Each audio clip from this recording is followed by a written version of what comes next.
یہ کہانی اس وقت کی ہے جب زمین کے کچھ حصوں پر نقشے نہیں بنے تھے اور کچھ جنگل اتنے گھنے تھے کہ وہاں روشنی بھی داخل ہوتے ہوئے ڈرتی تھی۔ اسی طرح کے ایک گمنام گاؤں مرگزار کے باہر ایک پرانی حویلی تھی جسے لوگ شیطان کی کوٹری کہتے تھے۔ اس گاؤں میں ایک شخص رہتا تھا جس کا نام کمال تھا۔ کمال ایک لالچی اور حریص انسان تھا جس کی زندگی کا واحد مقصد بے تحاشا دولت حاصل کرنا تھا۔ کمال کے پاس اپنا سب کچھ تھا لیکن اسے دوسروں کی لکیریں چھیننے کی عادت تھی۔ وہ اکثر راتوں کو اکیلا بیٹھتا، ستاروں کو دیکھتا اور سوچتا کہ کاش یہ سارے ستارے سونے کے سکے بن کر اس کی جھولی میں گر جائیں۔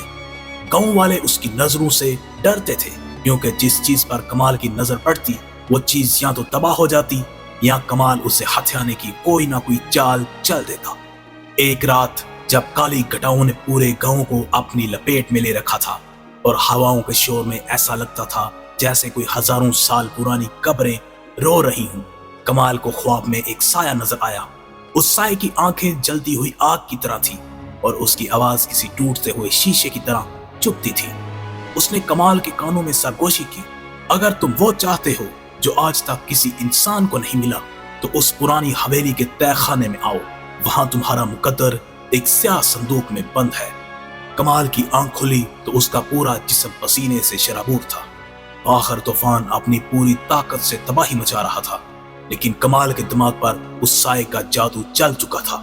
اس نے ایک پرانی لاٹین اٹھائی، اپنی چادر اوڑھی اور دیوانہ وار اس حویلی کی طرف چل پڑا جس کے سائے سے بھی لوگ پناہ مانگتے تھے۔ راستہ کٹھن تھا، جھاڑیاں اس کے کپڑے پھاڑ رہی تھیں اور ایسا لگتا تھا جیسے درختوں کی ٹہنیاں ہاتھ بن کر اسے پیچھے دھکیل رہی ہوں، لیکن کمال کے دل میں ہوس کی آگ لگی تھی۔ جب وہ حویلی کے صدر دروازے پر پہنچا تو ایک ہولناک خاموشی چھا گئی۔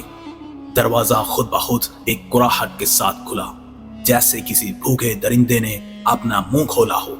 اندر کی فضا میں پرانے کاغذوں، سڑی ہوئی مٹی اور کسی نامعلوم دھات کی بو رچی ہوئی تھی، اور یہ وہی جگہ تھی جسے کائنات کا ڈارک آرچیو کہا جاتا تھا، یعنی وہ جگہ جہاں ابلیس انسانوں کی برائیوں اور ان کے گناہوں کا ریکارڈ رکھتا تھا۔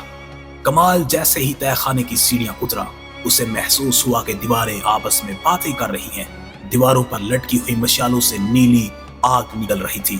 ہال کے وسط میں ایک سایہ دار وجود بیٹھا تھا جس کے ہاتھ پاؤں سے کالی زنجیریں بندھی تھی۔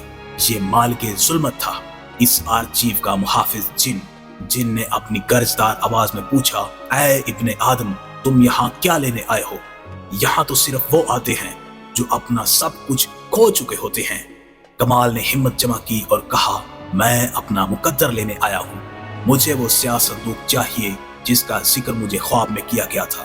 اس پر جن نے ایک ہولناک کہکا لگایا، صندوق تو مل جائے گا لیکن اس کے اندر وہ خزانہ ہے جو صرف خون اور روح کی قیمت پر ملتا ہے، کیا تم تیار ہو؟ کمال نے بغیر سوچے سمجھے ہاں کہہ دی۔ جن نے دیوار کی طرف اشارہ کیا جہاں ایک بہت بڑا رجسٹر رکھا تھا۔ پہلے اس آرچیو پر دستخط کرو، یہ دستخط سیاہی سے نہیں تمہاری انسانیت سے ہوں گے۔ آج کے بعد تم کسی کا دکھ نہیں دیکھ سکو گے، نہ تمہاری آنکھ سے آنسو نکلے گا اور نہ تمہارے دل میں تڑپ ہوگی۔ تم پتھر کے ہو جاؤ گے لیکن تمہارا ہاتھ سونے سے بھر جائے گا۔ کمال نے جیسے ہی رجسٹر پر اپنا ہاتھ رکھا، اسے ایسا محسوس ہوا جیسے اس کی روح جم گئی ہو۔ اس کے دماغ سے اپنے ماں باپ، اپنے دوستوں اور اپنی مٹی کی تمام یادیں دھندلا گئی۔ وہ اب ایک جیتا جاگتا انسان نہیں بلکہ ایک شیطانی مشین بن چکا تھا۔ جن نے ایک سیاہ چمکتا ہوا صندوق اس کے سامنے رکھ دیا۔ جیسے ہی کمال نے اسے کھولا، اس کی آنکھیں جدیا گئیں۔ اس میں ہیرے، جواہرات اور سونا نہیں تھا بلکہ اس میں جادوئی سکے تھے، ایسے سکے جنہیں خرچ کرنے پر وہ دوبارہ بھر جاتے تھے۔ لیکن ان سکوں کی چمک میں اسے ان لوگوں کے چہرے نظر آ رہے تھے جن کی زندگی اس نے تباہ کی تھی۔ کمال جب اس پرانی حویلی سے باہر نکلا تو طوفان تھم چکا تھا، لیکن فضا میں ایک ایسی خاموشی تھی جو کانوں کے پردے پھاڑ رہی تھی۔ اس کے ہاتھ میں وہ سیاہ صندوق تھا جس کا وزن اب اسے محسوس نہیں ہو رہا تھا کیونکہ اس کے اپنے وجود کا بوجھ ختم ہو چکا تھا۔ وہ اب ایک ایسا انسان تھا جس کے سینے میں دل تو تھا مگر دھڑکن کسی احساس کے لیے نہیں بلکہ صرف ہوس کے لیے تھی۔ گاؤں واپس پہنچتے ہی کمال نے اپنی دولت کا مظاہرہ